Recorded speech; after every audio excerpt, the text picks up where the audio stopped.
Sorry that we are running just a smidge tardy. As I promised, we have a special guest with us today. Today it is my pleasure to introduce Ambassador at Large for Cyberspace and Digital Policy, Nate Fick, who started just a couple weeks ago and had his swearing-in ceremony earlier this week on October 4th, just in time to kick off Cybersecurity Awareness Month. Last year, and over the course of his tenure as Secretary of State, Secretary Blinken has laid out an ambitious modernization agenda to help the State Department lead in the policy areas that will define the coming decades. Cyberspace and digital policy are at the top of that list, and this is the arrival of our first ever Ambassador at Large to lead our new Cyberspace and Digital Policy Bureau. And this is a key milestone in delivering on the Secretary's agenda. Ambassador Fick was unanimously confirmed by the Senate, has an impressive and impeccable record of leadership in both the public and private sector, and is an expert on many issue areas in the cyberspace and digital policy arenas. I'm pleased to have him here. He's going to have some remarks for you, and then we'll take a few questions before he has to continue on with some meetings throughout the day. So, Ambassador Fick, please, the floor is yours. Thank you. Hi, everybody. I don't know if you keep it like this in here to keep you brief or keep me brief, but it may have that effect. I hope we all have our flu shots. My name's Nate Fick. I'm the new Ambassador at Large leading the Bureau for Cyberspace and Digital Policy. And as you heard, this is my first week in the building.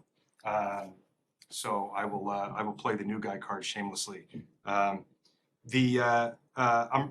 couldn't be more excited about this opportunity to lead state's newest bureau, to lead an organization focused on integrating and elevating the United States approach to technology diplomacy with our partners and allies, and to uphold a vision for how we can all use technology to enrich our lives and uphold democratic values.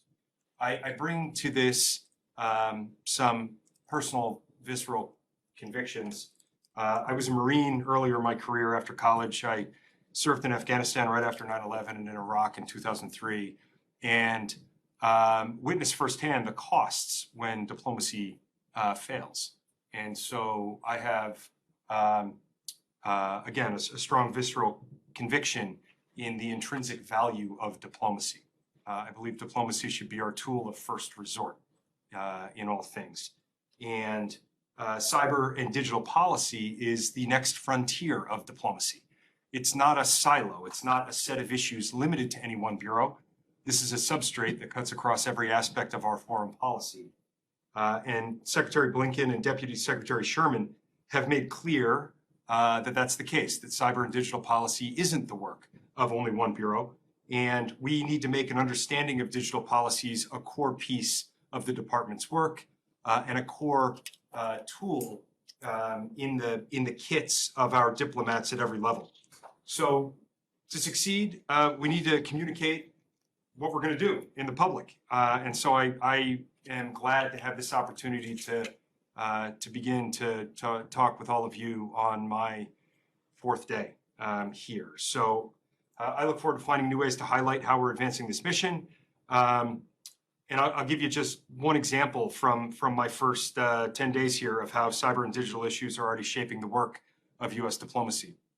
I was sworn in, got a passport, and got on a plane to Bucharest on 3 successive days in order to work with our U.S. delegation there in the days running up to the election last week for the Secretary Generalship of the International Telecommunication Union. The ITU is a 157-year-old organization that is responsible for setting standards that govern so many aspects of telecom, including things like 5G and fiber optic networks. And we had a very strong American citizen as candidate for Secretary General, Doreen Bogdan-Martin, and she won a landslide victory over her Russian opponent, 139 votes to 25, which I think we think gives her a strong mandate now to embark on her 4-year term as Secretary General. And I know that she's going to do a phenomenal job, not only because she has the managerial and leadership experience inside the ITU, but also because of her commitment to connecting the unconnected, to closing digital divides, and advancing the principle of an open, interoperable, secure, reliable internet for people all around the world. So there's a lot to do, obviously, from countering malicious cyber activity and building resilience to promoting investments in secure telecom infrastructure and making sure that access to the internet is universally available in a way that advances human rights. So I'm honored to work with a great team of experienced diplomats in the Bureau. I look forward to building the relationships with my interagency partners. I look forward to working with our partners and allies around the globe. And with that, I'm happy to take a few questions as long as all of us can stand the temperature in here. Okay, so the ambassador will take a couple of questions. Alex, we want to start us off. Thank you so much, Ambassador. Thank you for being here. Congratulations on your gig. Thank you. A couple of questions on Russia. How do you assess the risk of Russian cyber retaliation, starting from Ukraine to the latest example of Russian-speaking Kremlin-backed group attacking the U.S. states? Do you have an assessment on that, and what is the response? Yeah, I think again, a few days into this, I may have to keep some of my comments at the level of principles. But I think that the idea of extending deterrence into the cyber domain is an important one across many facets of American foreign policy, including Russia's war in Ukraine. I think that the degree of unity of purpose across the NATO alliance that we're seeing is encouraging. Cyber deterrence is a part of that. And it is, to some extent, it's working, right? We haven't seen yet a ton of lateral escalation using cyber means outside Ukraine by the Russians. Inside Ukraine is one of the interesting success stories of early days is the kind of the effectiveness of public-private partnerships on the ground with software vendors that have, in some cases, hundreds of millions of systems deployed in Ukraine, and the feedback loop between them and the U.S. government on things like threat intelligence sharing and then pushing patches out to systems. I lived this on the other side of the table in the private sector for a long time, and I'm not accustomed to seeing it work as smoothly and quickly as it is right now. So I feel like we're learning, at least on that front. Kylie, you had your question hand up. Yeah, just two questions. Just to follow up on that, you mentioned that deterrence is working in Ukraine when it comes to any. Deterrence is working outside Ukraine. Deterrence is working in Europe and across the NATO alliance. Okay, and so do you think that deterrence is one of the reasons that we haven't seen more offensive cyber operations from Russia in Ukraine, or do you think that that is just a decision on their behalf in terms of how they approach this war?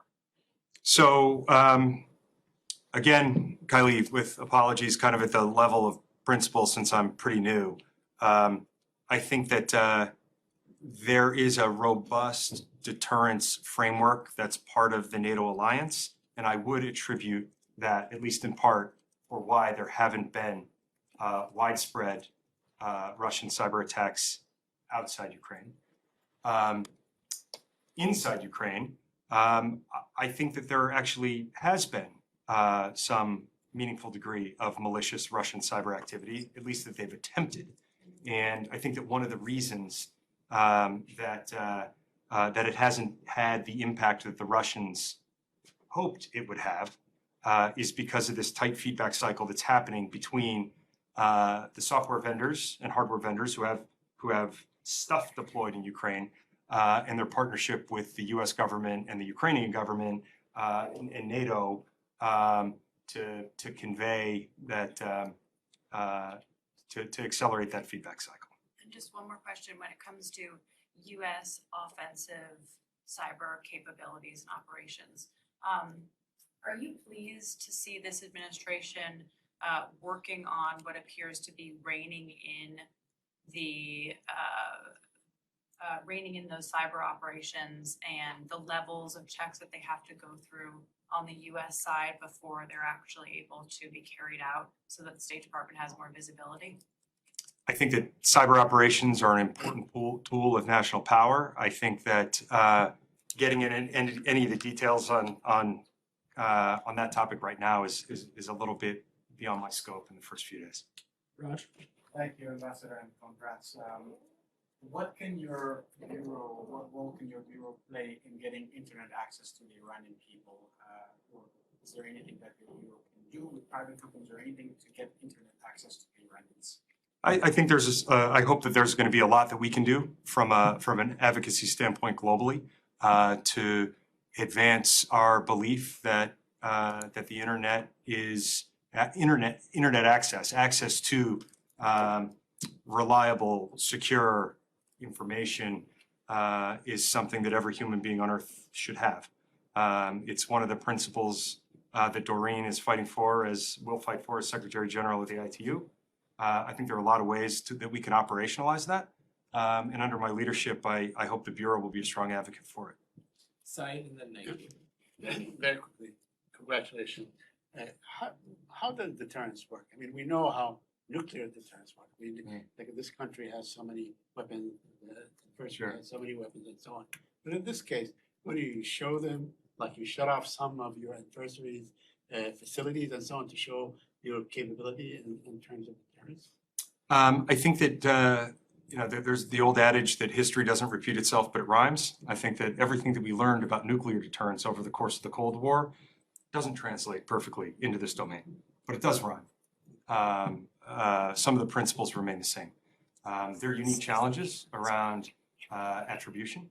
For instance, we don't have an array of satellites that are tracking missile launch plumes and able to ascertain in real time where they came from, right?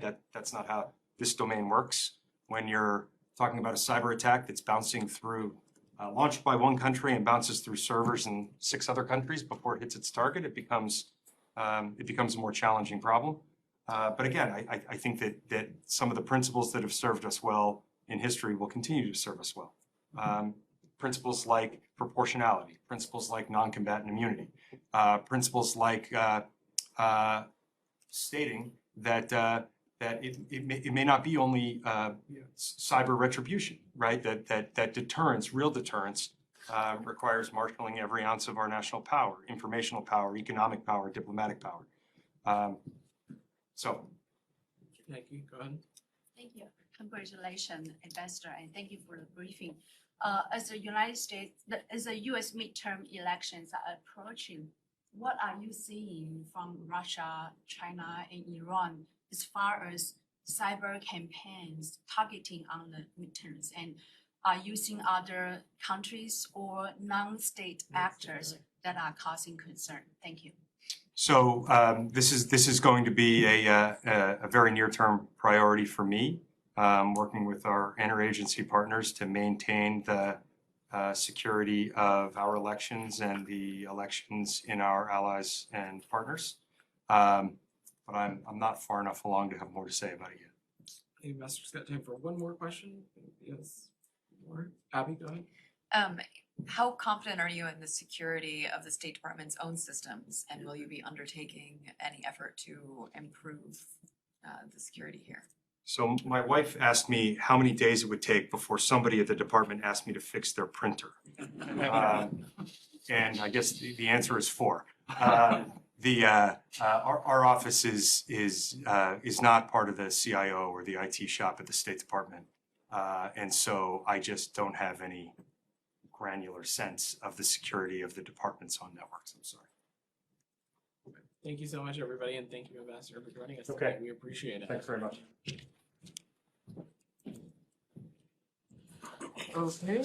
I'm happy to continue on with a regular scheduled briefing for you all. I'm not sure where our friend is, but Daphne, if you want to start us off. If I could start off with OPEC, President Biden has said all options are on the table after the OPEC decision. Does this include arms exports to Saudi Arabia? Sorry, could you repeat that last part of your question? Does all options on the table include arms exports to Saudi Arabia and cutting those off? So I would take a little bit of a step back here and reiterate what our colleagues from the White House and elsewhere have been saying as well, which is that this decision to cut production quotas is short-sighted, especially given what's ongoing with the global economy at the time, dealing with the continued negative impact of the conflict in Russia.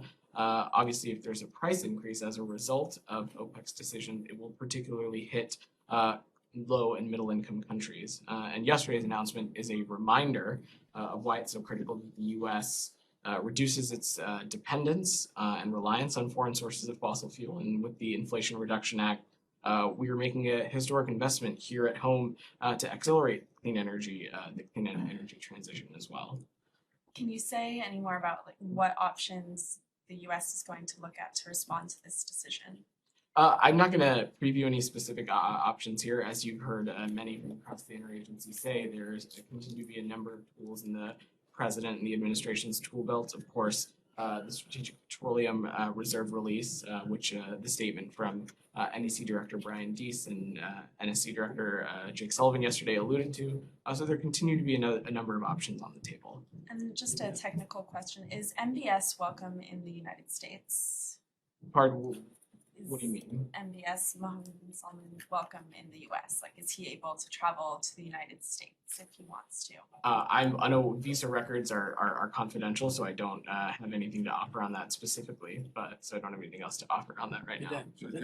Sorry, just on the response, you've seen calls from some members of Congress for pretty dramatic slashing of U.S. cooperation with the Saudis in response to this. I'm sorry, did you address this? No. In terms of withdrawing all U.S. security forces and personnel and equipment from Saudi Arabia. Yeah, thanks for that. Are those suggestions good ones? So we have no plans to do that at the moment. No plans to do what? Sorry. To withdraw arms, or as you so indicated in your question. What I would reiterate, and you saw Secretary Blinken speak to this on his travels, is that we have a multiplicity of interests with regards to Saudi Arabia. The president and the secretary laid those out quite clear during their travels over the summer. And these priorities include everything from regional relationships, from improving relations between Arab countries and Israel, Saudi Arabia's role in Yemen, where we're working with them very closely to try and continue the truce, and a number of other issues that were reflected during the president and the secretary's travels over the summer. And we're working every single day to the best of our ability to ensure that energy supply from across the world meets the demand signals that we're seeing across the market right now. Okay, so this idea is a non-starter. I simply, we have no plans to take such actions. If you're speaking to specific legislation, I'm not going to get ahead of Congress or legislation that is still pending, but in response to whether we intend to take such actions, I have nothing to read out on that right now. Yeah, just a quick follow-up. Sure, Has there been any high-level conversation with the high-level American Saudi officials in the last 24 to 48 hours? I have no specific. This building. Sure. I have no specific meetings to read out, but obviously Saudi Arabia is an important regional partner, as I said, over the course of a multiplicity of issues, and so we are in touch with them on a number of range of factors at regular intervals. But I don't have any specific meetings to read out. Anything else on this topic before we move away? Just one last. Sure. Can you just address the gist of the criticism coming from the Hill is that the United States and Saudi Arabia have always had this relationship whereby the U.S. provides security guarantees and the Saudis provide the oil, and a lot of the critics are saying that this was a sort of betrayal of that. And what would be your response to those criticisms? Well, I would say that that is a very black and white description and not indicative of the totality of our bilateral relationship with the Kingdom of Saudi Arabia. As I said when answering Matt and Daphne's question, we have a multiplicity of interests with regard to Saudi Arabia. Of course, a piece of those is an energy relationship, but there's also a security relationship. And we talked about a lot of these issues over the president and the secretary's travels over the summer. And like I said, there's a regional security component. There is the aspect of improving relations between Arab countries and Israel. Saudi Arabia plays an important role in Yemen, where we're continuing to work with them to extend the truce. So we have a multiplicity of interests as it relates to Saudi Arabia. Nike? Yeah, can we switch to North Korea? Sure. On Tuesday, you said the U.S. was assessing the specific nature of North Korea's recent ballistic missiles launch. Is there a conclusion on that already? And then, do you have more to share with us on U.S. actions? And are sanctions working to deter North Korea from more ballistic missiles launches? Thank you. Sure, Nike. So again, we are still assessing the specific nature of the most recent launch, which I will reiterate, posed an unacceptable threat to the region. And to take a step back, we again condemn the DPRK's October 5th ballistic missile launch. This launch, along with the multiple other launches over the course of this week and in September, are a very clear violation of multiple UN Security Council resolutions and pose a direct threat to the DPRK's neighbors and the international community. In terms of specific actions, I don't have actions to preview for you, but I will note that the US has responded to these. I will let my colleagues at the Pentagon speak to these in more detail. But we almost immediately took part in military exercises with our allies in Korea and our allies in Japan. The USS Ronald Reagan is in the region for this exact reason. And of course, we continue to have a number of tools in our tool belt, sanctions, other things, to continue to hold the regime accountable. But I don't have any specific actions to preview, but the United States is monitoring and watching closely and ready to take additional action as well. One of the One problems second. with North Korea has been that you have now with North Korea is that in the past you have managed to get an international consensus. You mentioned the Security Council resolutions that they're in violation of. All those were passed. But yesterday we saw a situation where the Russians and the Chinese blocked any kind of meaningful action. Are you at all hindered in trying to get the North Koreans back to the negotiating table by the position that the Russians and the Chinese are taking? Or do you think that you can, actions that you take on your own or in concert with your with allies, it can be enough to do it? Well, first, to echo our UN ambassador, Linda Thomas Greenfield, on Russia and China's actions during the Security Council meeting yesterday, that was obviously deeply disappointing. And we saw the very loose use of rhetoric that the DPRK's actions were provoked or something to that effect. That obviously and certainly is not the case. But look, Matt, to take a little bit of a bigger step back, our goal here still remains the complete denuclearization of the Korean Peninsula. And dialogue with the DPRK without preconditions continues to be, in our viewpoint, a piece to that puzzle. And so we're going to continue to pursue those things. However, we also are going to continue to hold the DPRK accountable through actions at our multilateral institutions and other actions otherwise. I don't have anything to preview, but again, we have been reacting, we've been taking action to this directly. Kylie? I'm wondering if the administration expects that North Korea will carry out a nuclear test before the end of the year, because administration officials were very clear in saying it was possible that they could be preparing for one when the president was in Asia earlier this year. They didn't actually carry out a nuclear test. Do you think it'll happen before the end of the year? Like I said, we're still assessing the specific nature, and I don't have a new or different assessment to provide from here.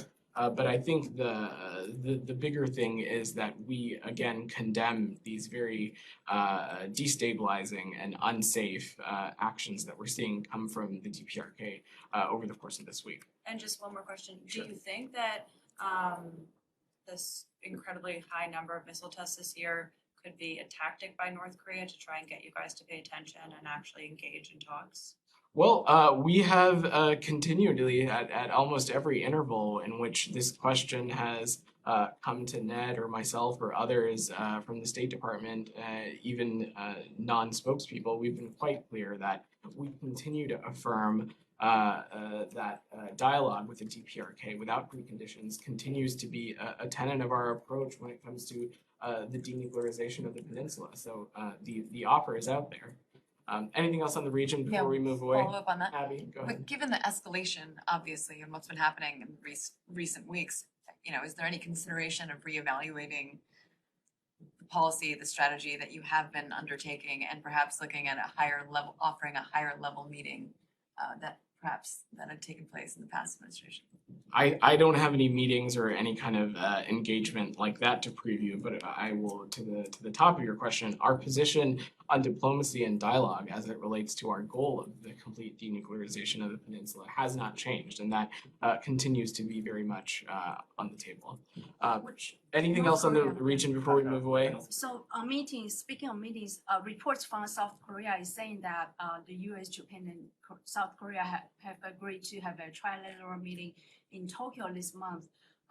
Would the Deputy Secretary Schulman attend the trilateral meeting? Thanks, Nikki. I don't have any meetings or any trilateral engagement specifically to announce, but as I noted earlier in this week, senior officials from not just this building, but across the interagency have been in close touch with their counterparts, not just within the Republic of Korea, but Japan as well. And our defense and our commitment to them is ironclad, but I don't have any potential other meetings to read out. Shannon, you had your hand up for Yes. a while. Go ahead. Two questions. First, on North Korea, that repeated offer for open engagement. I was wondering, just point of clarity, can you say through the course of this administration, have you ever received any feedback from Pyongyang directly, any communication?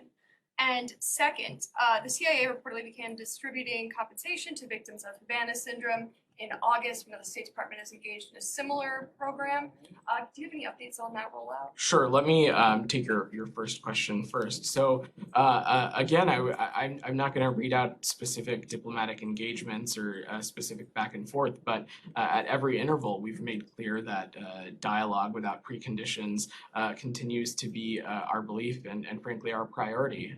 And we have a number of officials working directly with our allies and partners in the region to continue to work towards that goal. And then on your second question, I do have an update for you. Just give me 1 second. So I am pleased to report that as of September 30th, the department has approved the first tranche of requests for payment in accordance to the Havana Act. We are reviewing other requests and will continue to do so as they are received. We are processing those payments and processing those things as expeditiously as possible, but I don't have any other specifics to offer on that right now. Anything else? You can't say how much the state's doled out. I don't have any other specifics or assessments to offer on that right now. Are those diplomats were they affected in different countries or in the same place? So I don't have additional specifics to offer at this time, but I can see if we've got more metrics that we can provide to you. Alex, go ahead. Thanks, Vedant. Two questions. Let me get a reaction to Putin's announcing seizure of Zaporozhye nuclear plant. Ukraine, of course, considers that a nuclear blackmail. What is the U.S.'s reaction to that? And I have another question on South Caucasus. Well, just like to take a little bit of a step back, Zaporizhzhia belongs to Ukraine. The power plant belongs to Ukraine, and the electricity and the energy that it produces rightly belongs to Ukraine. President Putin has absolutely no authority to take over a power plant in another country, and a piece of paper issued by him or his government certainly doesn't change that fact either. Thanks so much. A second question, as you know, in Prague today, there has been so many important events for South Caucasus, meeting between Turkey and Armenia, so also meeting between Armenia and Azerbaijan. What is the State Department's reaction? What do you expect from those meetings overall? What is your expectations?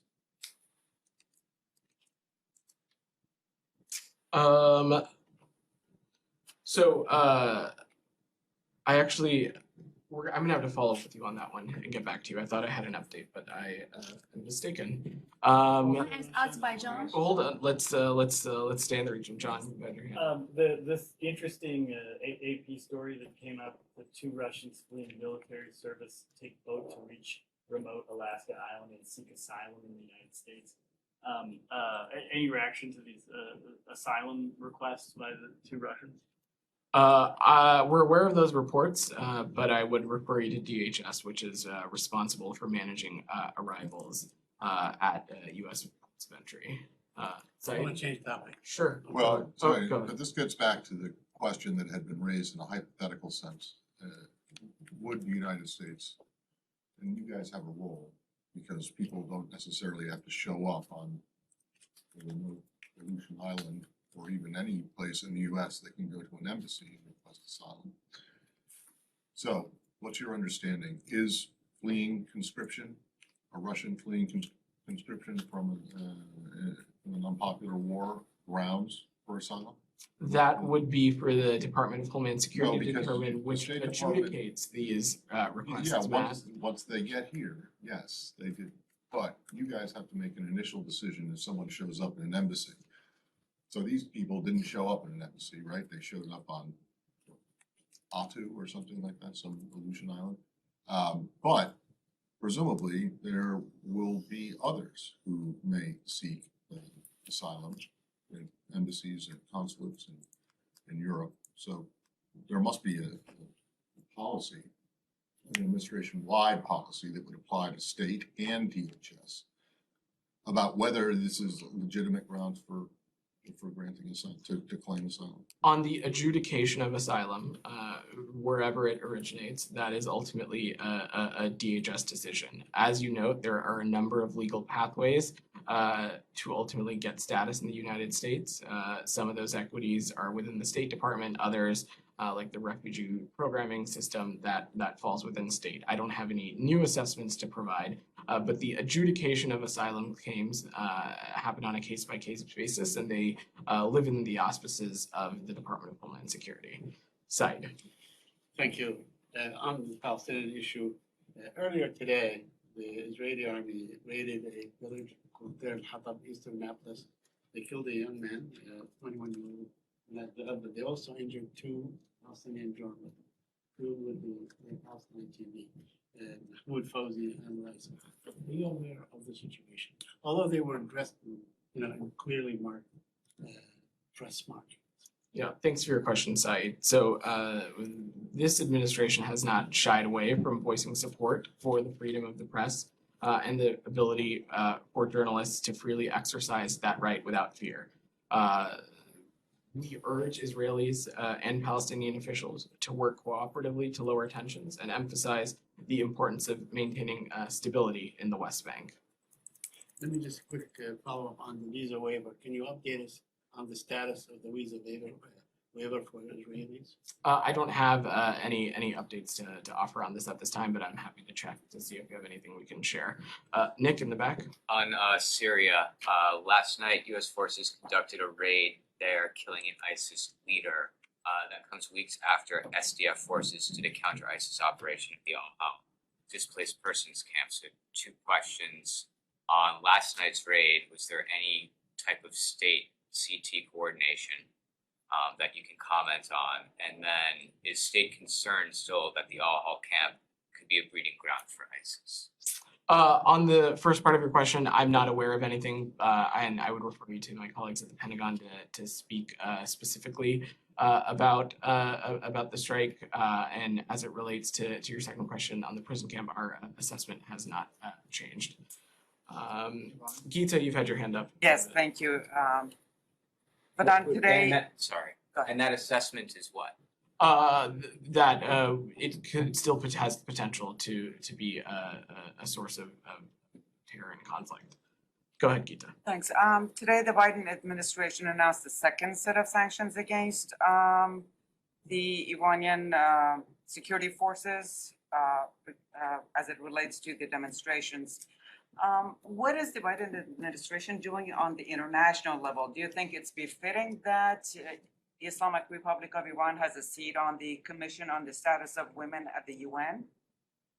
Well, Gita, we continue to engage with our allies and partners, not just in the region, but across the world, and are calling for very dire condemnation of the violent crackdowns that we're seeing on the protests in Iran.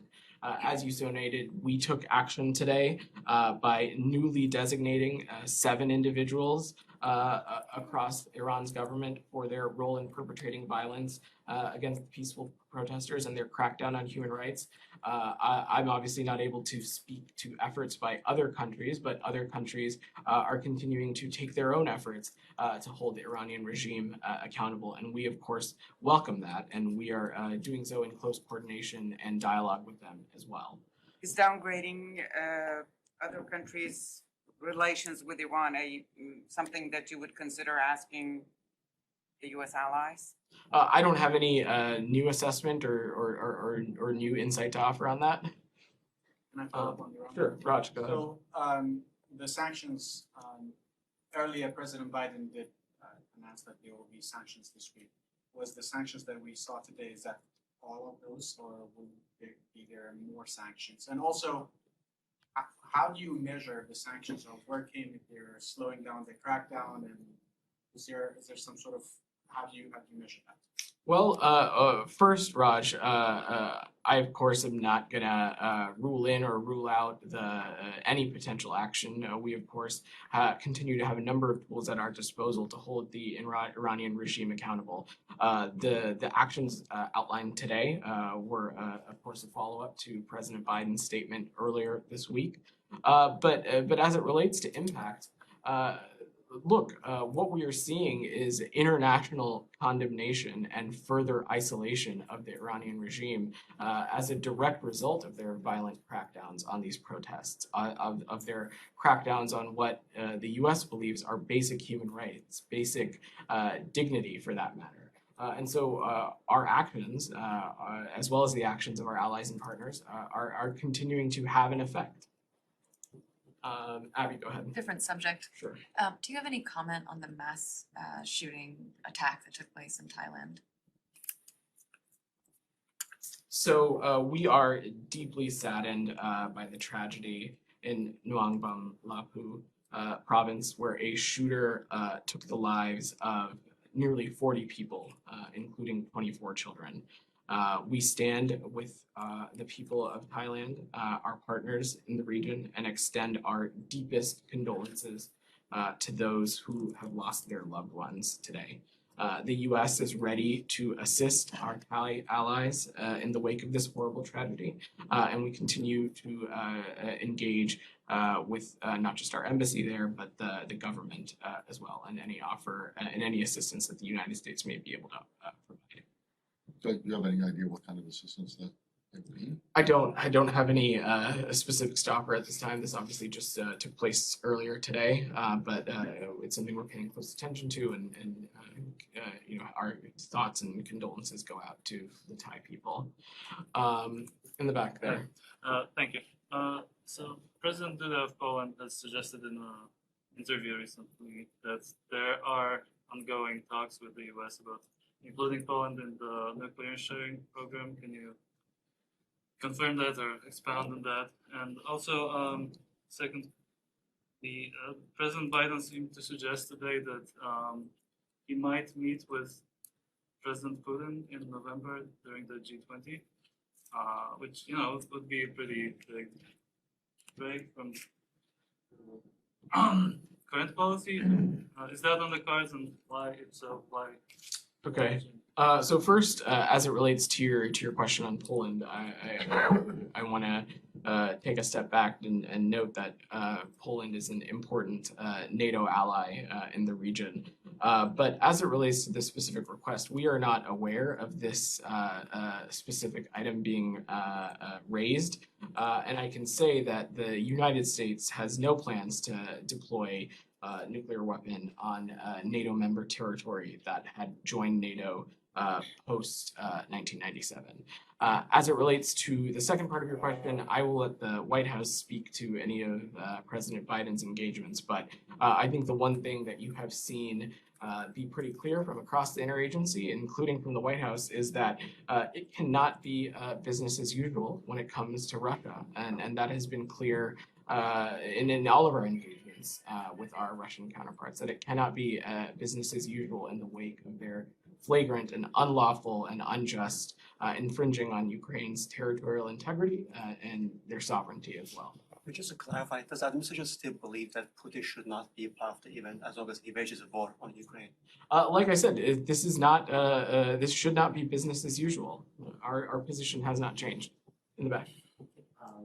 North Korea briefly. Sure. The fact that North Korea launches so many missiles indicates that the North Korea is capable of producing that many missiles. So how do you assess the current state of the North Korean nuclear capability?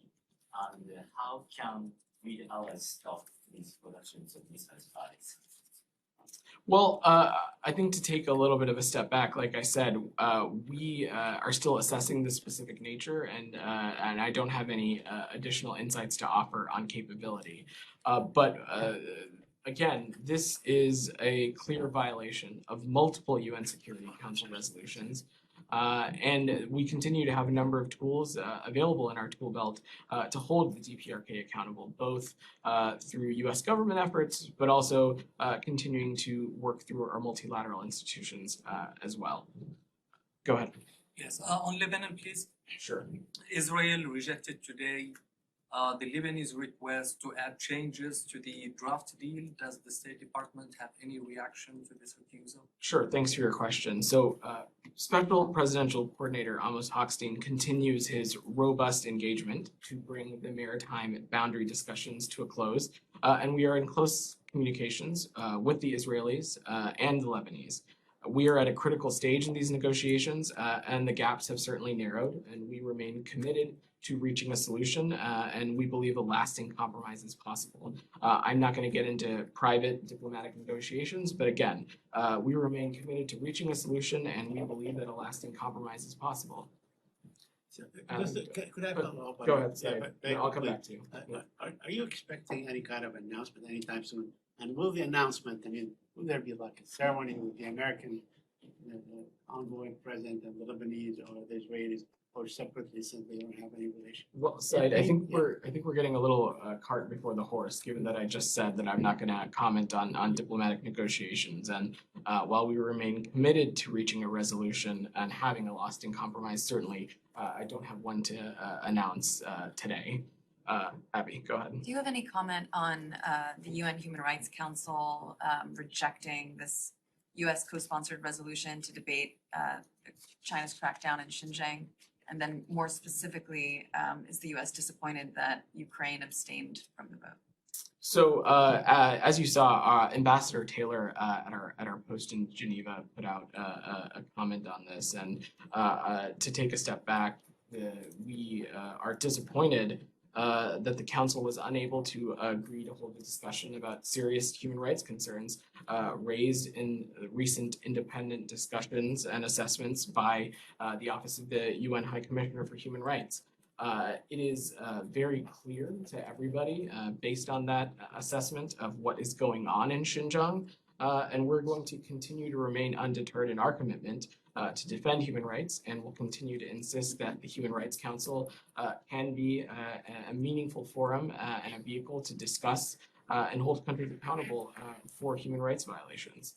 And on Ukraine, any specific comment to their abstention? I don't have any specific assessment to offer on any country, but we certainly are disappointed that the Council was not able to get this accomplished in a way that would allow us to hold this discussion.